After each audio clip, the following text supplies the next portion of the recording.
Hello friends, माँ Saraswati classes के YouTube channel पर आप सभी का स्वागत है। DFCCIL 2021 एग्ज़ाम के लिए इम्पॉर्टेंट कॉन्सेप्ट और एक्सपेक्टेड क्वेश्चन की प्रैक्टिस करते हुए ये हम सीरीज़ कंटिन्यू कर रहे हैं। तो ये इस सीरीज़ का पार्ट 3 है। सो आगे क्वेश्चन कंटिन्यू करते हैं। पहला क्वेश्चन है D Morgan's second theorem is. De Morgan एक थ्योरम है जिसमें दो स्टेटमेंट हैं। तो पहला स्टेटमेंट क्या है पहले हम ये जानते हैं। डी मॉर्गन थ्योरम के अंतर्गत पहला स्टेटमेंट ये है कि कोई भी जो वेरिएबल्स हैं उनका जो एडिशन है, कोई भी दो वेरिएबल्स के एडिशन का जो कॉम्प्लीमेंट होता है वो उन्हीं वेरिएबल्स के कॉम्प्लीमेंट के मल्टीप्लिकेशन के बराबर होता है। इसको स्टेटमेंट के अंतर्गत ऐसा कहा जाता है। और अगर इसको शो करना चाहें तो इस तरीके से शो कर सकते हैं। आप देख पा रहे होंगे कि कोई भी दो वेरिएबल है हमारे पास। दो वेरिएबल से मतलब क्या है कि जो इनपुट होते हैं उसी को हम वेरिएबल कहते हैं। जैसे हमारे पास कोई गेट है, ये सपोज करो एंड गेट है। अब एंड गेट में यहाँ पर हम क्या लिखते हैं, ए लिखते हैं, यहाँ पर वी लिखते हैं और यहाँ पर वाई लिखते हैं। तो ए बी क्या है, यहाँ से इनपुट दिया जा रहा है, तो ये क्या है, इसके वेरिएबल इसको कहा जाएगा। अब हमारे पास कोई भी दो वेरिएबल हैं तो दो वेरिएबल का जो ऐड होगा और ऐड करने के बाद जो उनका कॉम्प्लीमेंट होगा वो उन्हीं दो वेरिएबल्स के कॉम्प्लीमेंट के मल्टीप्लिकेशन के बराबर होता है। ये है फर्स्ट स्टेटमेंट। इस तरीके से ये क्या है, इसका फर्स्ट स्टेटमेंट है। इसके अलावा सेकंड स्टेटमेंट की अगर बात करें डी मॉर्गन थ्योरम के, तो सेकंड स्टेटमेंट के अंतर्गत क्या है कि कोई भी दो वेरिएबल जो हैं उनका जो मल्टीप्लिकेशन होता है, मल्टीप्लिकेशन के बाद जो कॉम्प्लीमेंट होता है वो उनके कॉम्प्लीमेंट के एडिशन के बराबर होता है। आप यहाँ पर देख पा रहे होंगे कि a प्लस बी कॉम्प्लीमेंट किया तो वो क्या हो गया, इसके a complement dot b complement के बराबर। वहीं अगर हम सेकंड स्टेटमेंट की बात करें तो इसमें a डॉट बी यानी यहाँ पर मल्टीप्लाई किया, उसका कॉम्प्लीमेंट निकाला, फिर वो किसके बराबर, a complement plus b complement के बराबर होता है। यही दो स्टेटमेंट होते हैं डी मॉर्गन थ्योरम में, तो इनको आपको याद रखना है। अभी क्वेश्चन में क्या कहा गया है कि सेकंड स्टेटमेंट क्या कहता है। तो यहां पर हम चाहें तो इसको ऐसे भी लिख सकते हैं या इसको पलट करके भी लिख सकते हैं। जैसे यहां पर हमने क्या लिख दिया, यहां पर हम ऐसे भी लिख सकते हैं कि a कॉम्प्लीमेंट ये is equal to a plus B का, ऐसे भी लिख सकते हैं इसको, या a plus B is equal to a dot B का बार, ऐसे भी लिखा जा सकता है क्योंकि बराबर में है। कोई भी वैल्यू यहाँ लिख दी जा सकती है और कोई भी वैल्यू वहाँ लिखी दी जा सकती है। LHS बराबर RHS है तो कोई भी कहीं पर भी लिखा जा सकता है, ऐसा कोई रूल तो है नहीं। तो यहाँ पर क्या है, इसमें पलट दिया गया है। डी ऑप्शन में अगर हम देखते हैं तो ये हमारे पास सेकंड स्टेटमेंट निकल के आता है। तो ये भी ध्यान रखना है कि फर्स्ट स्टेटमेंट और सेकेंड स्टेटमेंट क्या है और इनसे संबंधित जो यहाँ पर उनके बूलियन एक्सप्रेशन निकल के आते हैं वो भी समझ में आना है। सेकंड, डी मॉर्गन थ्योरम के बारे में क्वेश्चन है। डी मॉर्गन थ्योरम के नियम में कहा जाता है। तो डी मॉर्गन थ्योरम के नियम में क्या कहा जाता है, अभी हमने यहाँ पर स्टेटमेंट के बारे में जाना है। तो यहाँ पर अगर बात की जाए कि डी मॉर्गन का जो थ्योरम है वो y is equal to x और y, इस तरीके से भी यहाँ पर लिखा जा सकता है। जो ये साइन आप देख रहे हैं ना, ये साइन और ये साइन, तो ये प्लस और ये डॉट को साइन रिप्रेजेंट करते हैं। तो यहाँ पर थोड़ा सा क्वेश्चन को टफ बनाने की कोशिश की गई है, लेकिन है यहाँ पर डी मॉर्गन थ्योरम के बारे में ही।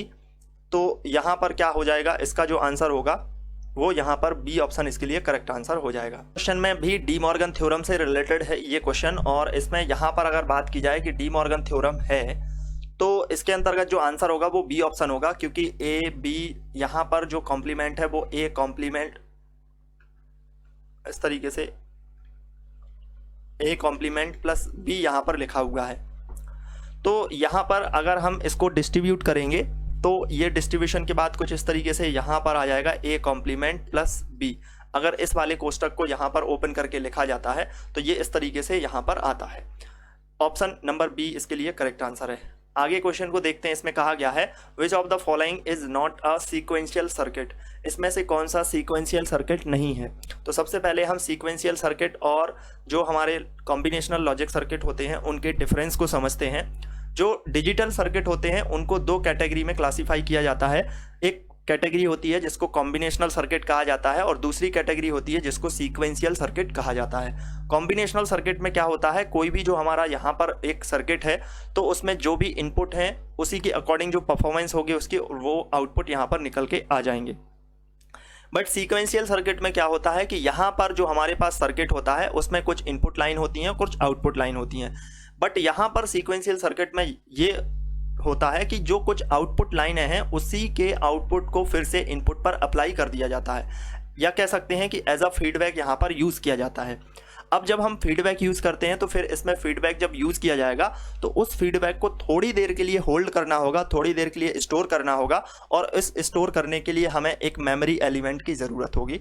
तो दूसरा पॉइंट यहाँ पर ये निकल के आ जाएगा कि जो हमारे सीक्वेंशियल सर्किट होते हैं उसमें मेमोरी एलिमेंट की ज़रूरत होती है। यहाँ पर कुछ इंपॉर्टेंट पॉइंट हैं, उनके बारे में देख लेते हैं कि जो कॉम्बिनेशनल सर्किट होते हैं उनका जो प्रेजेंट आउटपुट है वो डिपेंड करता है उनके प्रेजेंट इनपुट पर। मतलब कि फीडबैक यहाँ पर अप्लाई नहीं किया गया है, तो फीडबैक नहीं होने की वजह से इसमें प्रीवियस जो आउटपुट है वो हमारे नेक्स्ट वाले इनपुट पर अप्लाई नहीं होगा। तो इसकी वजह से इसका जो नेक्स्ट वाला आउटपुट होगा वो प्रीवियस आउटपुट पर डिपेंड नहीं करेगा, या फिर यूं कहा जा सकता है कि प्रेजेंट आउटपुट है वो ओनली ऑन प्रेजेंट इनपुट पर ही डिपेंड करता है। सेकंड, अगर सीक्वेंशियल सर्किट की बात की जाए तो सीक्वेंशियल सर्किट में क्या होता है कि यहाँ पर जो प्रेजेंट आउटपुट है वो डिपेंड करता है प्रेजेंट इनपुट पर। प्रेजेंट इनपुट पर तो डिपेंड करता ही है, साथ ही साथ ये प्रीवियस आउटपुट पर भी डिपेंड करता है। क्यों? क्योंकि प्रीवियस आउटपुट यहाँ पर इनपुट पर अप्लाई होता है, उसके अकॉर्डिंग फिर ये अपना ऑपरेशन कंडक्ट करता है। कॉम्बिनेशनल सर्किट की बात करें तो इसमें कोई फीडबैक रिक्वायर नहीं है, और इसके साथ साथ जब फीडबैक हम अप्लाई नहीं करते तो कोई भी मेमोरी एलिमेंट की भी ज़रूरत इसमें नहीं होती है। इसके अलावा अगर सीक्वेंशियल सर्किट में बात की जाए तो इसमें हमें फीडबैक रिक्वायर्ड होता है और मेमोरी भी इसमें एलिमेंट प्रेजेंट होता है, क्योंकि थोड़ी देर के लिए हमें यहाँ पर क्या करना होता है कि थोड़ी देर के लिए हमें इसमें ये जो हमारा सर्किट है उसमें जो हम आउटपुट अप्लाई कर रहे हैं इनपुट पर उसको होल्ड करना होता है। तो इस वजह से यहाँ पर हमें एक मेमोरी एलिमेंट की आवश्यकता होती है। इसके बाद अगर नेक्स्ट पॉइंट की बात करें तो नेक्स्ट पॉइंट में यहाँ पर क्लॉक कंट्रोल इसमें यूज़ नहीं होता है, क्लॉक की ज़रूरत नहीं होती है, क्योंकि यहाँ पर फीडबैक भी अप्लाई नहीं करना है तो क्लॉक की भी आवश्यकता नहीं है। लेकिन सीक्वेंशियल सर्किट में क्या होता है, क्लॉक की आवश्यकता होती है, क्योंकि जो हम फीडबैक अप्लाई कर रहे हैं, जो हमने यहाँ पर आउटपुट को थोड़ी देर के लिए होल्ड किया हुआ है, उसको सिंक्रोनाइज किया जा सके, उसको जो हमारा ऑपरेशन है उसको सही तरीके से परफॉर्म किया जा सके, इसके लिए हम यहाँ पर क्लॉक की आवश्यकता होती है। सीक्वेंशियल सर्किट के अंतर्गत जो एग्जांपल हैं वो फ्लिप फ्लॉप हैं, काउंटर हैं, रजिस्टर हैं। बट यहाँ पर अगर हम बात करें कॉम्बिनेशनल सर्किट की तो इसके अंतर्गत जो एग्जांपल हैं वो half adder, half subtractor, full adder, full subtractor, mux जिसको मल्टीप्लेक्सर कहते हैं, डी मक्स जिसको डी मल्टीप्लेक्सर कहते हैं, ये इसके अंतर्गत आते हैं। तो यहाँ पर हम क्वेश्चन पर चलते हैं और इसमें कहा गया है कि which of the following is not a sequential circuit, इनमें से कौन सा एक सीक्वेंशियल सर्किट नहीं है, नॉट बोला गया है। तो जो काउंटर होते हैं वो हमारे सीक्वेंशियल सर्किट नहीं है, ये पूछा गया है। तो यहाँ पर जो सीक्वेंशियल सर्किट है वो एक्सॉर गेट जो होता है वो सीक्वेंशियल सर्किट के अंतर्गत नहीं आता है, ठीक है। बाकी जो हमारे बाइस्टेबल मल्टी वाइब्रेटर है, SAR टाइप ADC है, और या फिर ये हमारा जो काउंटर है, ये सभी के सभी हमारे सीक्वेंशियल सर्किट के अंतर्गत आते हैं। तो यहाँ पर नहीं पूछा गया है, एक्सॉर गेट है, एक्सॉर गेट में कोई भी फीडबैक अप्लाई नहीं होता है, इस वजह से यहाँ पर ए ऑप्शन करेक्ट आंसर होगा। आगे क्वेश्चन है, a full adder logic circuit will have, एक फुल एडर लॉजिक सर्किट में क्या होता है। एक फुल एडर लॉजिक सर्किट में अगर बात की जाए तो 3 इनपुट लाइन होती हैं और 2 आउटपुट लाइन होती हैं। अगर हम फुल एडर की अगर बात करें तो ये हमारे पास फुल एडर का एक ब्लॉक डायग्राम है जिसमें यहाँ पर 3 इनपुट लाइन है और 2 आउटपुट लाइन होती हैं। 2 आउटपुट लाइन में एक में सम प्राप्त होता है और एक में हमको कैरी प्राप्त होती है। तो यहाँ पर आंसर होगा हमारा डी ऑप्शन। आगे क्वेश्चन, यहाँ पर आपके पास एक टेबल दी गई है और कहा गया है कि इसका SOP फॉर्म आपको निकालना है। ऐसे SOP जो फॉर्म निकाला जाता है तो जो हमारी टेबल होती है, जो आउटपुट होता है, आउटपुट में जो हमारे पास 1 आया है, जहाँ पर हमारे पास 1 आया है, सिर्फ उन्हीं इक्वेशंस को हमें यहाँ पर कंसीडर करना होता है। जैसे यहाँ पर 1 आया है, सिर्फ आउटपुट की बात की गई है, तो इसके जस्ट सामने हम देखेंगे क्या है हमारे पास। तो a is equal to 0, a is equal to 0 है तो यहाँ पर हम बार कर देंगे। उसके बाद b भी हमारा क्या है, यहाँ पर 0 है तो b यहाँ पर कर देंगे, यानी b पर भी बार आ जाएगी। और c क्या है, 1 है तो ये c यहाँ पर हो जाएगा। फिर इसके बाद प्लस लगाएंगे, फिर यहाँ पर 1 है तो इसके जस्ट सामने देखते हैं तो a इज इक्वल टू 1 है तो यानी a नॉर्मली लिखा जाएगा, b इज इक्वल टू भी 1 है तो b भी यहाँ पर नॉर्मल लिखा जाएगा, लेकिन c इज इक्वल टू 0 है तो c पर यहाँ पर कॉम्प्लीमेंट कर दिया जाएगा। ये बन जाता है SOP फॉर्म। तो यहाँ पर ये किस तरीके से हमारा C ऑप्शन जो देख रहे हैं वो हमारा इसका करेक्ट आंसर होता है। इसके बाद अगले क्वेश्चन पर चलते हैं।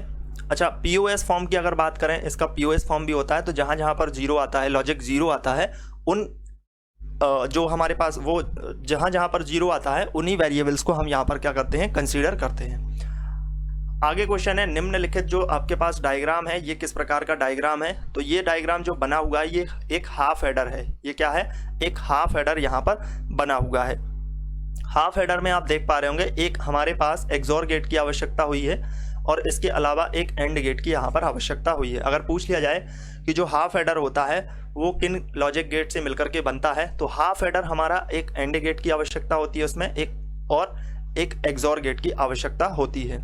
इसके अलावा अगर फुल एडर पूछ लिया जाए तो फुल एडर जो बनाते हैं वो उसके लिए 2 हाफ एडर की आवश्यकता होती है, साथ ही साथ एक और गेट की भी आवश्यकता होती है। अगर ये पूछ लिया जाए कि फुल एडर में टोटल जो गेट होते हैं वो कौन कौन से होते हैं, तो फुल एडर में देखो 2 हाफ एडर हैं, तो इसका मतलब 2 एक्सोर गेट लगेंगे, इसके अलावा 2 एंड गेट भी लगेंगे और इसके अलावा एक और गेट भी लगेगा। इस तरीके से हम एक फुल एडर को बना पाएंगे। आगे बढ़ते हैं। अगले क्वेश्चन में कहा गया है as compared to parallel adder serial adder. अगर हम पैरेलल एडर को एक सीरियल एडर से कंपेयर करें तो क्या होगा। तो पैरेलल एडर जो होता है उसकी स्पीड सीरियल एडर के कंपैरिजन में ज़्यादा होती है। तो यहाँ पर एज कंपेयर टू समानांतर संयोजक सीरियल संयोजक की तुलना में, तो यहाँ पर अगर हम बात की जाए पैरेलल एडर सीरियल एडर, तो इस क्वेश्चन में थोड़ी सी गड़बड़ी समझ में आ रही है। As compare to parallel adder serial adder, देखिए यहाँ पर क्वेश्चन कुछ भी हो, अगर हम बात करें पैरेलल एडर की, तो पैरेलल एडर की जो स्पीड होती है वो ज़्यादा होती है, और अगर हम सीरियल एडर की बात करें तो सीरियल एडर की जो स्पीड होती है इसके कंपैरिजन में स्लो होता है ये, क्योंकि सीरियल में क्या होता है कि डेटा यहाँ पर सीक्वेंस वाइज आता है और उसके बाद ये इसका जो ऑपरेशन है वो कंडक्ट होते हुए 1 by 1 बिट में हमें प्राप्त होता है। जबकि पैरेलल एडर में क्या होता है कि एक बार में ही यहाँ पर इनपुट एक पैरेलल लाइन्स के माध्यम से अप्लाई कर दिया जाता है और पैरेलल लाइन्स के माध्यम से ही हमको डेटा एक बार में मिल जाता है। तो यहाँ पर पैरेलल एडर में क्या होता है, स्पीड ज़्यादा होती है। अगर यहाँ पर ये पूछ लिया जाए कि सीरियल एडर जो है वो पैरेलल एडर की तुलना में क्या है, तो सीरियल एडर पैरेलल एडर की तुलना में यहाँ पर कैसा होता है, कम स्पीड होती है उसकी।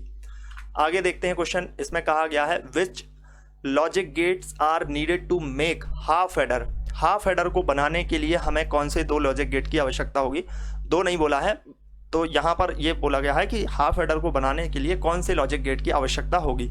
अभी अभी हमने इसका सर्किट डायग्राम भी देखा है, तो आप एग्जाम में जाने से पहले जितने भी लॉजिकल सर्किट हैं उनके सर्किट डायग्राम को एक बार ज़रूर रिवाइज कर लेना, चाहे वो आपका हाफ एडर हो, हाफ सबट्रैक्टर हो, फुल एडर हो, फुल सबट्रैक्टर हो। इसके अलावा और भी जो सर्किट होते हैं वो सारे के सारे मक्स डीमक्स हो गए और जो फ्लिप फ्लॉप्स हो गए, काउंटर रजिस्टर, ये सब आपको डायग्राम हो सकता है कि एग्जाम में पूछ लिया जाए। तो यहाँ पर हाफ एडर की बात करें, अभी हमने थोड़ी देर पहले देखा है कि हाफ एडर को बनाने के लिए हमें एक एक्सोर गेट की ज़रूरत होती है और एक एंड गेट की ज़रूरत होती है। तो यहाँ पर ये ऑप्शन गलत है, डी ऑप्शन इसके लिए करेक्ट आंसर होगा। एक्सोर गेट की आवश्यकता होती है, इसके अलावा यहाँ पर हमें एक एंड गेट की आवश्यकता होती है। ये देख रहे हैं ना, ये हाफ एडर ही है, इसमें एक एक्सोर गेट यहाँ लगा है और ये एक एंड गेट लगा है, तो यहाँ पर आंसर होगा हमारा डी ऑप्शन। आगे बढ़ते हैं। क्वेश्चन में कहा गया है for making a full adder number of half adder required are. एक फुल एडर को बनाने के लिए कितने हाफ एडरों की आवश्यकता होगी। तो फुल एडर को बनाने के लिए अगर हम हाफ एडर से बनाते हैं तो 2 हाफ एडर लगते हैं और एक और गेट लगता है। तो यहाँ पर सिर्फ हाफ एडर के बारे में पूछा गया है कि कितने हाफ एडर की आवश्यकता होगी, तो 2 हाफ एडर की यहाँ पर हमको आवश्यकता होने वाली है। आगे यहाँ पर क्वेश्चन की बात करें, a device that convert from decimal to binary numbers is called. तो जो डिवाइस डेसिमल नंबर को बाइनरी नंबर में कन्वर्ट करते हैं उसको क्या कहते हैं। डेसिमल टू बाइनरी जो कन्वर्जन होता है उसको एनकोडर कहते हैं। क्या बोलते हैं, एनकोडर यहाँ पर बोला जाता है। तो यहाँ पर आंसर होगा बी ऑप्शन। इसी प्रकार से अगर इसका अपोजिट पूछ लिया जाए कि बाइनरी टू डेसिमल जो कन्वर्जन होता है उसको क्या बोलते हैं, तो बाइनरी टू डेसिमल जो कन्वर्जन होगा उसको फिर डिकोडर बोला जाएगा, डिकोडर। आगे क्वेश्चन है, ये multiplexer is a logic circuits that gates. जो एक मल्टीप्लेक्सर है उसके लॉजिक सर्किट में हमको क्या मिलता है, यानी कि उसका जो लॉजिक सर्किट है वो किस तरीके से जो डिजाइन है वो होता है। तो मल्टीप्लेक्सर में क्या होते हैं, बहुत सारे यहाँ पर इनपुट होते हैं और एक ही आउटपुट होता है। मल्टीप्लेक्सर में अगर हम देखें तो बहुत सारी इनपुट लाइन होती हैं और एक ही आउटपुट होता है। तो यहाँ पर आंसर होगा हमारा C option, several inputs to single output. बहुत सारे इनपुट हो गए और सिंगल आउटपुट होता है इसमें। मल्टीप्लेक्सर की बात करते हैं। वहीं डी मल्टीप्लेक्सर की अगर बात करें तो डी मल्टीप्लेक्सर में सिंगल इनपुट होगा और बहुत सारे आउटपुट होंगे, इसके जस्ट अपोजिट होगा। इसके अलावा अगला क्वेश्चन है, which of the following is a sequential circuit, इनमें से कौन सा एक सीक्वेंशियल सर्किट है। तो अगर हम सीक्वेंशियल सर्किट की बात करें तो यहाँ पर अगर जो हमारे पास दिख रहा है उसमें से जो रजिस्टर होते हैं वो सीक्वेंशियल सर्किट होते हैं। क्यों? क्योंकि जो रजिस्टर होते हैं वो हमारे बने हुए होते हैं, किससे? फ्लिप फ्लॉप से बने हुए होते हैं। तो यहाँ पर आंसर होगा हमारा डी ऑप्शन। आगे यहाँ पर क्वेश्चन है एक, 61 मक्स बनाने के लिए 41 मक्स की आवश्यकता होगी। हमारे पास एक मक्स को हमको बनाना है जिसमें 64 इनपुट होना चाहिए, एक आउटपुट होना चाहिए। तो इसके लिए हमारे पास एक मक्स रखे हुए हैं जो कि 4 इनपुट और 1 आउटपुट वाला मक्स है। तो इससे अगर हम इस तरीके के मक्स को बनाना चाहते हैं तो हमें 4-1 वाले कितने मक्सों की आवश्यकता होगी, कितने मल्टीप्लेक्सर की आवश्यकता होगी। तो यहाँ पर बहुत ही इस क्वेश्चन का आसान तरीके से आंसर निकाला जा सकता है। आपको करना क्या है, देखिए यहाँ पर हम मक्स की रिक्वायरमेंट की बात कर रहे हैं। मक्स की रिक्वायरमेंट हमें बनाना कौन सा है? 64 बनाना है। हमारे पास अवेलेबल क्या है? 4 है, ठीक है। और ध्यान रखना यहाँ पर सिर्फ इनपुट की बात होगी क्योंकि आउटपुट तो दोनों में 1-1 ही होता है, ठीक है। यहाँ पर इनपुट क्या है? 64 एक में और एक में इनपुट 4 है। तो अब क्या करना है? अब करना ये है कि 64 में पहले 4 का भाग देंगे तो यहाँ पर कितनी बार जाएगा? 16 बार जाएगा। क्लियर? अब अगली बार क्या करना है? फिर से इस 16 में 4 का भाग देंगे। जो आंसर आया ना, इसी 16 में 4 का भाग देंगे तो कितनी बार जाएगा? 4 बार जाएगा। फिर जो 4 बचा है उसमें फिर 4 से भाग देंगे तो कितनी बार जाएगा? 1 बार जाएगा। यानी कि ये प्रोसेस हमें तब तक कंटिन्यू करनी है जब तक हमारे पास ये 1 नहीं आ जाता। और हम 4 कौन सा 4 से भाग दे रहे हैं? ये इस वाले 4 से भाग दे रहे हैं। अगर यहाँ पर 3 लिखा होता तो फिर हम 3 से भाग देते, ठीक है। और शुरुआत किससे कर रहे हैं? इस 64 से कर रहे हैं। इस 64 में हमें 4 का पहले भाग देना है, उसके बाद जो भी आंसर आएगा उसमें हमें फिर से यहाँ पर 16 में 4 का भाग देना है, फिर से जो भी आएगा उसमें फिर से हमें 4 का भाग देना है और तब तक ये कंटिन्यू करना है जब तक यहाँ पर 1 नहीं आ जाता। अब इसके बाद क्या करना है? इतना कर लेने के बाद, इतना करने के बाद हमको क्या करना है? यहाँ पर जो ये 16 आया इसको यहाँ लिख लेंगे, फिर ये जो 4 आया इसको यहाँ पर लिख लेंगे प्लस करके, और फिर ये जो 1 आया इसको यहाँ लिख लेंगे। तो ये जब इसको जोड़ेंगे तो ये 21 आ रहा है, यानी कि यहाँ पर 21 मक्स की हमको आवश्यकता होने वाली है। तो यहाँ पर इस क्वेश्चन का आंसर होगा डी ऑप्शन। आगे बढ़ते हैं। आगे भी इसी तरीके का क्वेश्चन है जिसमें कहा गया है 16-1 मल्टीप्लेक्सर को बनाने के लिए 4-1 मल्टीप्लेक्सर, कितने मल्टीप्लेक्सर की आवश्यकता होगी।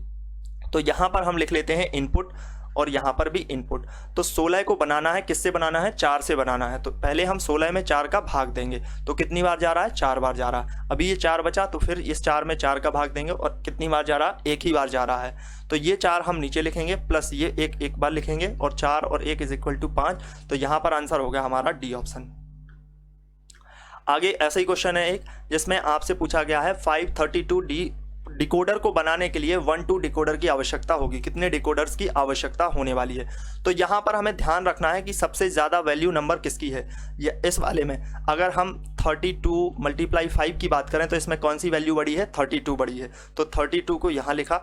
अब हम इसमें अगर बात करें तो इसमें कौन सी बड़ी वैल्यू है? 2, तो इसमें 2, तो इसको भाग देंगे तो कितनी बार जाएगा? 16 बार। अब ये जो 16 आया है फिर से इस 16 में 2 का भाग देंगे तो 8 बार, फिर जो 8 आया 8 में फिर से 2 का भाग देंगे तो 4 बार, फिर ये जो 4 आया है तो इसमें 2 का भाग देंगे तो 2 से, और फिर से अगर हम बात करें अभी 2 बचा है तो 2 में फिर से 2 का भाग देंगे तो 1। यानी तब तक ये प्रोसेस कंटिन्यू करनी है जब तक यहाँ पर 1 नहीं आ जाता है।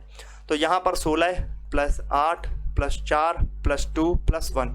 अभी इसको हम जोड़ते हैं तो कितना आएगा? ये यहाँ पर अगर जोड़ा जाए तो 16 × 4 = 20, 8 × 10, इस तरीके से यहाँ पर आ जाएगा 31। तो यहाँ पर आंसर होगा हमारा ए ऑप्शन, इसके लिए करेक्ट आंसर। आगे यहाँ पर बात की जाए कि नॉर से निर्मित RS फ्लिप फ्लॉप में जो यहाँ पर एक फॉरवर्डन इनपुट कंडीशन है वो क्या होती है। तो यहाँ पर अगर हम सबसे पहले RS फ्लिप फ्लॉप की बात करें तो RS फ्लिप फ्लॉप का जो फुल फॉर्म होता है वो रीसेट होता है और इसके अलावा सेट होता है। JK फ्लिप फ्लॉप के फुल फॉर्म की बात करें तो वो जैक होता है और किल्वी,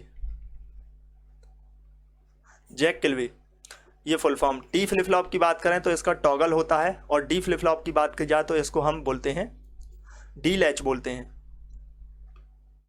क्लियर।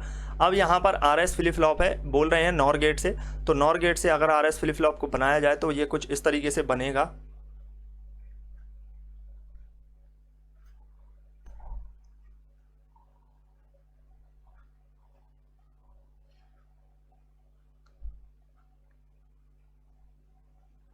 ये बन चुका है आर एस क्यू कॉम्प्लीमेंट, ये आर एस फ्लिप फ्लॉप यहाँ पर बन चुका है। अब अगर आर एस फ्लिप फ्लॉप की हम टेबल की बात करें तो कैसे होती है, इसकी जो ट्रुथ टेबल होती है उसको एक बार यहाँ पर देख लेते हैं। यहाँ पर आर, यहाँ पर एस, यहाँ पर क्यू कॉम्प्लीमेंट भी कई बार हो सकता है पूछ लिया जाए, तो बस आपको ध्यान रखना है कि क्यू का कॉम्प्लीमेंट किया गया है। तो 2 बार 0, 2 बार 1, 1 बार 0, 1 बार 1, 1 बार 0, 1 बार 1। अभी जब 0 0 यहाँ पर अप्लाई किया जाएगा इनपुट पर तो हमको लास्ट स्टेज मिलती है। लास्ट स्टेज का मतलब कि जो प्रीवियस स्टेज रही होगी वही स्टेज हमको यहाँ पर मिलेगी। अभी जब 1 पे 0 और 1 पर 1 को अप्लाई किया जाए तो यहाँ पर हमको 1 मिलेगा, और यहाँ पर अगर हम 1 बार 0 और 1 बार 1 अप्लाई करें तो यहाँ पर हमको 0 मिलेगा, और यहाँ पर हमको क्या मिलने वाला है, रेसिंग कंडीशन मिलने वाली है, जिसको हम रेस अराउंड कंडीशन बोलते हैं। जब दोनों पर एक जैसे इनपुट, एक जैसे नहीं, हाई इनपुट को अप्लाई किया जाता है तो वो रेस अराउंड कंडीशन होती है। यहाँ पर पता ही नहीं चलता है कि कौन से आउटपुट जो फ्लिप फ्लॉप है, कौन सा जो गेट है वो कौन सा आउटपुट देगा। तो यहाँ पर हमें ध्यान रखना है कि जो Q है वो डिपेंड करता है डायरेक्टली S पर। जब आपका S 1 होता है तभी आपका Q 1 होता है, और जब आपका S 0 होता है तभी आपका Q 0 होता है। तो यहाँ पर ये पूछा गया है कि फॉरबिडन इनपुट कंडीशन कब होती है। फॉरबिडन इनपुट कंडीशन कुछ नहीं है, रेसिंग कंडीशन के बारे में ही पूछा गया है, और रेसिंग कंडीशन तब आती है जब R = 1 अप्लाई किया जाता है और S = 1 अप्लाई किया जाता है, तभी इसमें हमारे पास एक रेसिंग कंडीशन निकल करके आती है। आगे बात करते हैं नेक्स्ट क्वेश्चन में, फ्लिप फ्लॉप क्या है। तो फ्लिप फ्लॉप जो है वो 2 स्टेट डिवाइस होती हैं। 2 स्टेट डिवाइस का मतलब क्या होता है, 2 स्टेट डिवाइस वो डिवाइस होती हैं, ये वाई स्टेबल डिवाइस होती हैं, ठीक है, वाई स्टेबल डिवाइस होती हैं, ये वाई स्टेबल डिवाइस होती हैं। और वाई स्टेबल डिवाइस का मतलब होती है कि इनमें 2 अवस्थाएं होती हैं, 2 क्या होती हैं, स्टेबल स्टेट होती है, एक 0 होगी और एक 1 होगी, इसी वजह से इसको 2 स्टेट डिवाइस कहा जाता है। तो फ्लिप फ्लॉप क्या है, 2 स्टेट डिवाइस होते हैं। नेक्स्ट क्वेश्चन है, यहाँ पर निम्नलिखित में से गलत स्टेटमेंट को आपको सिलेक्ट करना है। तो गलत स्टेटमेंट क्या है, सबसे पहले अगर हम बात करें तो race around condition JK flip flop में तब उत्पन्न होता है जब दोनों निर्विष्ट 1 हो। यहाँ पर बात की गई है JK फ्लिप फ्लॉप की, तो जब JK फ्लिप फ्लॉप में अगर J = 1 किया जाता है और K = 1 किया जाता है तो यहाँ पर क्या ये रेस अराउंड की कंडीशन यहाँ पर बनती है। तो बिल्कुल यहाँ पर रेस अराउंड की कंडीशन बनती है, पहला ऑप्शन यहाँ पर करेक्ट है। सेकंड में कहा गया है एक फ्लिप फ्लॉप 1 बिट इंफॉर्मेशन को स्टोर करने के लिए उपयोग किया जाता है। एक फ्लिप फ्लॉप 1 बिट को ही क्या कर पाता है, स्टोर कर पाता है, तो ये भी सही है। अगले में कहा गया है एक फ्लिप फ्लॉप में पारदर्शी लैच होता है, यानी कि ट्रांसपेरेंट लैच जो है वो एक फ्लिप फ्लॉप में होता है। हाँ, अगर हम फ्लिप फ्लॉप को सिंक्रोनाइज ना करें तो वो जो फ्लिप फ्लॉप होते हैं वो एक लैच की तरह काम करते हैं, तो यहाँ पर C स्टेटमेंट भी इसके लिए सही हो जाता है। D स्टेटमेंट की बात की गई है कि जो मास्टर स्लेव फ्लिप फ्लॉप होते हैं क्या उनमें 2 बिट सूचना को स्टोर किया जा सकता है। मास्टर स्लेव जो फ्लिप फ्लॉप होता है वो 2 बिट को स्टोर नहीं कर सकता है, भले ही उसमें 2 फ्लिप फ्लॉप लगे हुए होते हैं, बट वो स्टोर एक ही बिट को कर पाता है, क्योंकि इसमें एक मास्टर वाला पार्ट होता है और एक स्लेव वाला पार्ट होता है। तो मास्टर जो करता है उसको कॉपी स्लेव करता है। तो यहाँ पर देखने में ये लगता है कि ये 2 बिट को स्टोर कर सकता है, क्योंकि 2 टाइप के फ्लिप फ्लॉप यहाँ पर लगे हुए हैं, बट यहाँ पर होता क्या है कि एक ही बिट को ये स्टोर कर पाता है। आगे क्वेश्चन है, which of the following circuits come under the class of sequential logic circuit. इनमें से कौन सा जो सर्किट है वो एक सीक्वेंशियल लॉजिक सर्किट के अंतर्गत आता है। तो अगर हम इसमें बात करें सीक्वेंशियल लॉजिक सर्किट के अंतर्गत कौन सा सर्किट आता है, तो देखिए फुल एडर की अगर बात करें तो ये हमारा कॉम्बिनेशनल सर्किट है। फुल सबट्रैक्टर की बात करें तो ये भी कॉम्बिनेशनल सर्किट है। हाफ एडर की बात करें तो ये भी कॉम्बिनेशनल सर्किट होता है। तो जो फ्लिप फ्लॉप होते हैं वो हमारे क्या होते हैं, वो एक सीक्वेंशियल सर्किट होते हैं। अब फ्लिप फ्लॉप से ही काउंटर बने हुए होते हैं, तो काउंटर भी क्या होगा, यहाँ पर एक सीक्वेंशियल सर्किट होगा। आगे अगर बात की जाए तो जो फ्लिप फ्लॉप हैं वो किस प्रकार के सर्किट होते हैं, अभी हम जान ही चुके हैं कि जो फ्लिप फ्लॉप होते हैं वो हमारे मल्टी स्टेबल सर्किट होते हैं यहाँ पर, तो बी ऑप्शन इसके लिए करेक्ट आंसर हो जाएगा। आगे अगर क्वेश्चन की बात करें तो यहाँ पर पूछा गया है कि flip flop which act frequency divider है, इनमें से कौन सा जो फ्लिप फ्लॉप है वो एक फ्रीक्वेंसी डिवाइडर की तरह काम करता है। तो हमारा यहाँ पर जो फ्लिप फ्लॉप है फ्रीक्वेंसी डिवाइडर की तरह जो काम करता है वो टी फ्लिप फ्लॉप होता है। टी फ्लिप फ्लॉप यहाँ पर फ्रीक्वेंसी डिवाइडर की तरह काम करता है। यहाँ पर अगले क्वेश्चन में कहा गया है निम्नलिखित फ्लिप फ्लॉप में बफर और टॉगल मोड होते हैं। तो निम्नलिखित जो यहाँ पर बफर और टॉगल मोड की बात की जाए तो यहाँ पर जेके और टी फ्लिप फ्लॉप होते हैं, उनमें बफर और टॉगल मोड पाए जाते हैं। यहाँ पर बी ऑप्शन इसके लिए करेक्ट आंसर होगा। अगले क्वेश्चन में बात करें कि लैच और फ्लिप फ्लॉप में क्या अंतर होता है। तो अच्छा, एक क्वेश्चन यहाँ पर अगर बात करें, ये क्वेश्चन थोड़ा सा रॉन्ग हो गया है, इसको सही कीजिएगा। जो फ्लिप फ्लॉप है ना वो हमारे बाई स्टेबल होते हैं, मल्टी स्टेबल नहीं, बाई स्टेबल होते हैं। अभी हमने जस्ट इसके पहले भी एक क्वेश्चन किया था जिसमें बाई स्टेबल में बताया था कि दो ही स्टेबल स्टेट होती हैं, या तो 0 होगा या फिर यहाँ पर 1 होगा। लास्ट क्वेश्चन को देखते हैं, इसमें कहा गया है लैच और फ्लिप फ्लॉप में क्या अंतर होता है। तो लैच और फ्लिप फ्लॉप की बात करें तो फ्लिप फ्लॉप में जो है एज ट्रिगरिंग की जाती है, जबकि लैच जो होता है वो असिंक्रोनस होता है। लैच में क्या है, सिंक्रोनाइजेशन नहीं किया जाता है, जबकि जो हमारे पास फ्लिप फ्लॉप हैं उनको जब ऑपरेट किया जाता है तो उसमें सिंक्रोनाइज करने की आवश्यकता होती है। तो ये बेसिक फ़र्क होता है। तो यहाँ पर आंसर जो होगा वो इसका डी ऑप्शन करेक्ट आंसर होगा।